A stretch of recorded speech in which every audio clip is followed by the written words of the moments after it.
जेहि तरु तर प्रभु बैठही जाई, करही कल्प तरु तासु बढ़ाई, परसी राम पद पदुम परागा, मानती भूमि भूरी निज भागा।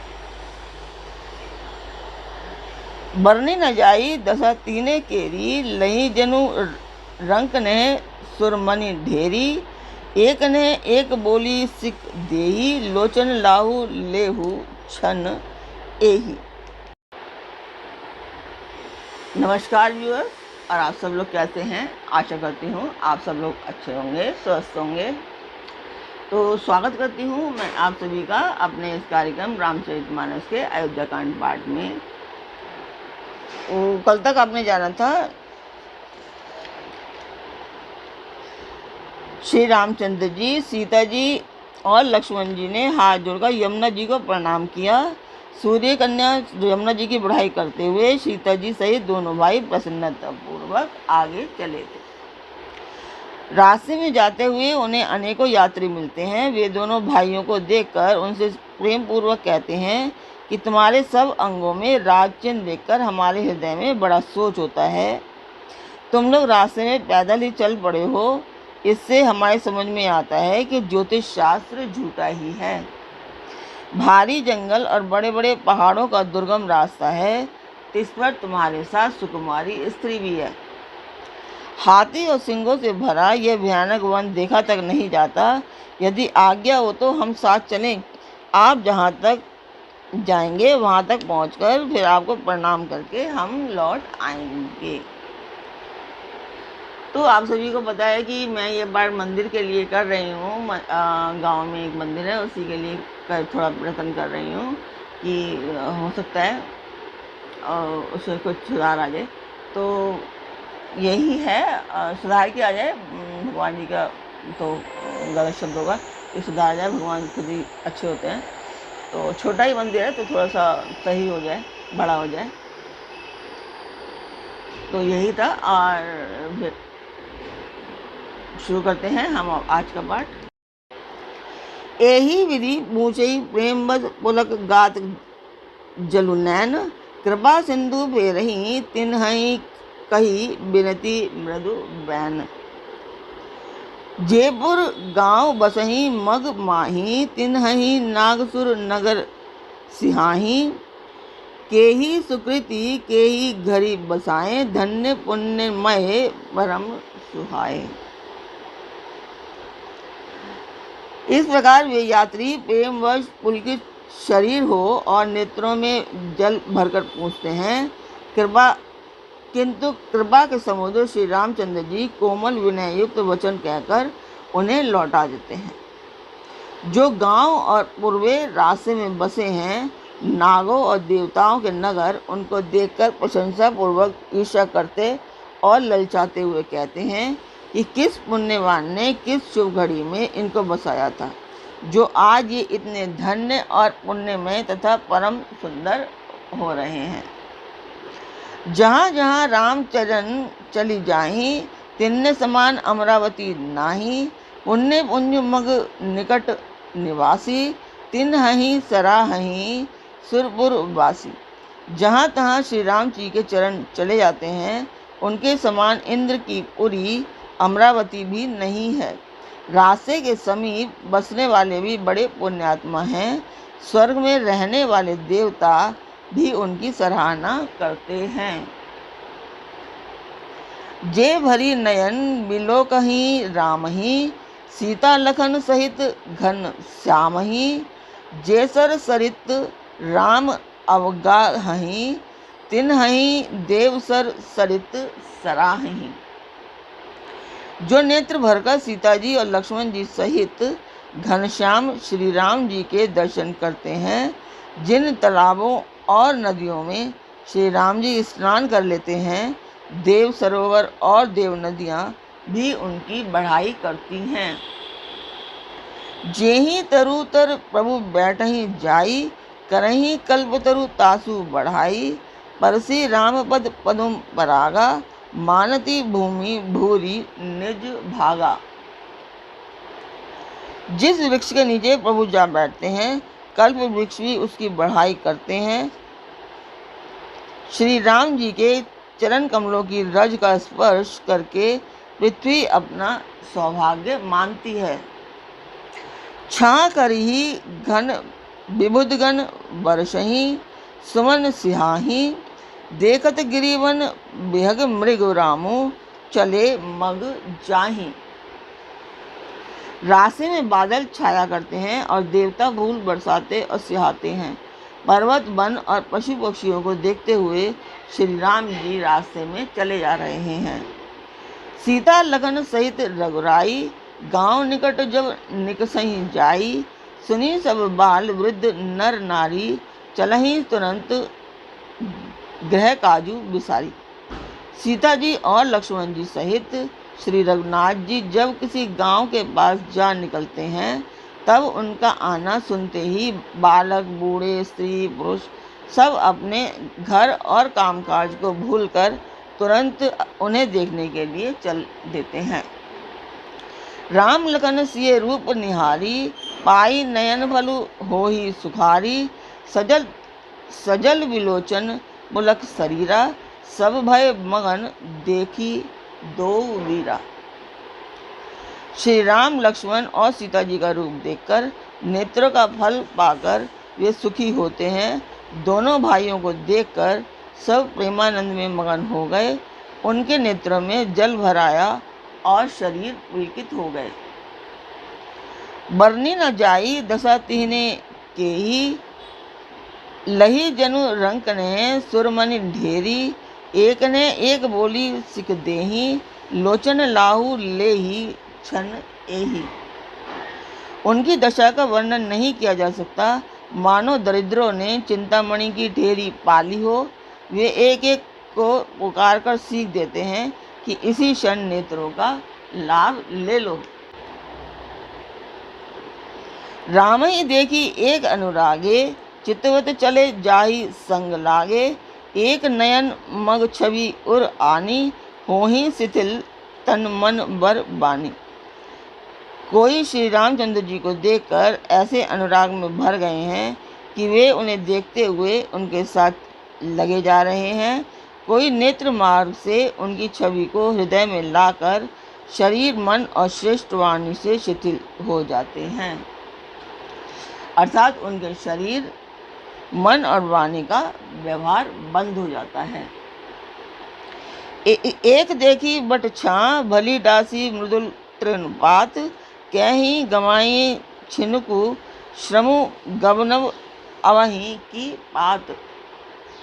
कोई बड़ की सुंदर छाया देखकर वहाँ नरम घास और पत्ते बिछाकर कहते हैं कि क्षण भर यहाँ बैठकर थकावट मिटा लीजिए, फिर चाहें अभी चले जाइएगा, चाहें तो सवेरे।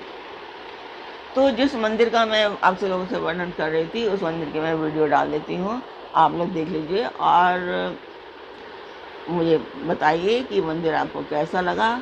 और चैनल सब्सक्राइब कीजिए, पार्ट को लाइक एंड शेयर कीजिए और अपने परिवार और मित्रगणों को भी कहिए कि चैनल को सब्सक्राइब करें और पार्ट को लाइक एंड सब्सक्राइब करें। और आपको अच्छा लगता है तो कमेंट बॉक्स में बताएं और आपको कोई कमी दिखाई देती है तो उसे सुधारने के लिए भी सजेशन आप कमेंट बॉक्स में दे सकते हैं।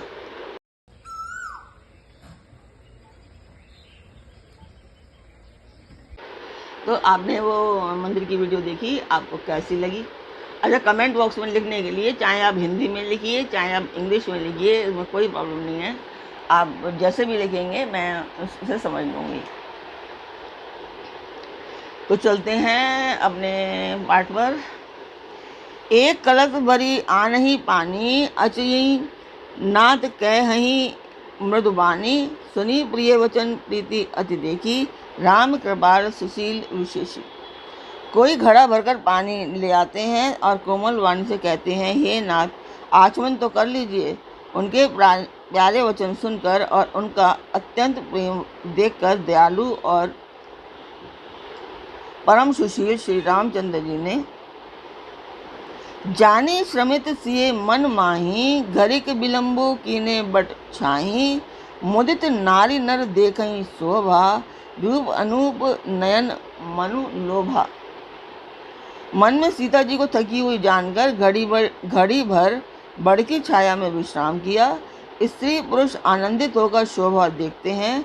अनुपम रूप ने उनके नेत्र और मनों को लुभा लिया है। एकटक सब सोहहीं चौरा, रामचंद्र मुख चंद चकोरा, तरुण तमाल बरन तनु सोहा, देखत कोटि मदन मनु मोहा। सब लोग टकटकी लगाए श्री रामचंद्र जी के मुख चंद्र को चकोर की तरह देखते हुए चारों ओर सुशोभित हो रहे हैं। श्री राम जी का नवीन तमाल वृक्ष के रंग का शरीर अत्यंत शोभा दे रहा है, जिसे देखते ही करोड़ों कामदेव के मन मोहित हो जाते हैं। दामिनी वनन लखन सुठी नीके, नख सिक सुभग भावते जी के, मुनिबट कटिने कसे तुनीरा, सोहही कर कमलनी धनु तीरा।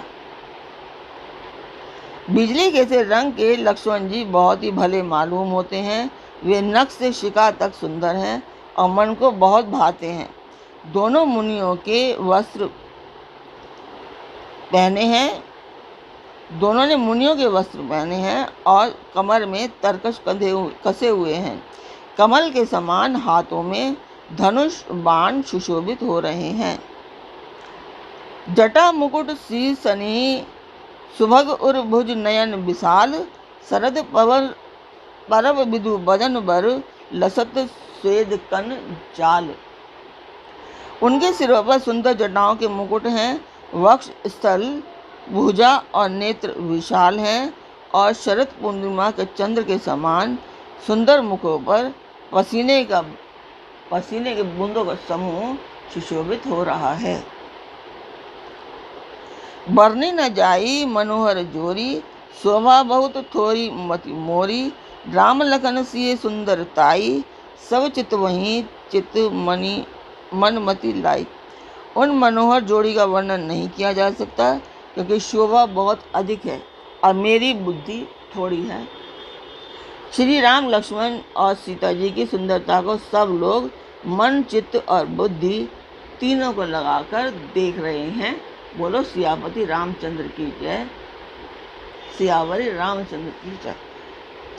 थके नारी नर प्रेम प्यासे, मनहु मृगी मृग देखी दियासे, सिए समीप ग्रामतीय जाही, पूछत अति स्नेह सकु चाही। प्रेम के प्यासे स्त्री पुरुष इस सौंदर्य माधुर्य की छटा देखकर ऐसे चकित रह गए जैसे दीपक को देखकर हिरण निस्तब्ध रह जाते हैं। गांव की स्त्रियां सीता जी के पास जाती हैं, परंतु अत्यंत स्नेह के कारण कुछ पूछने से सकुचाती हैं।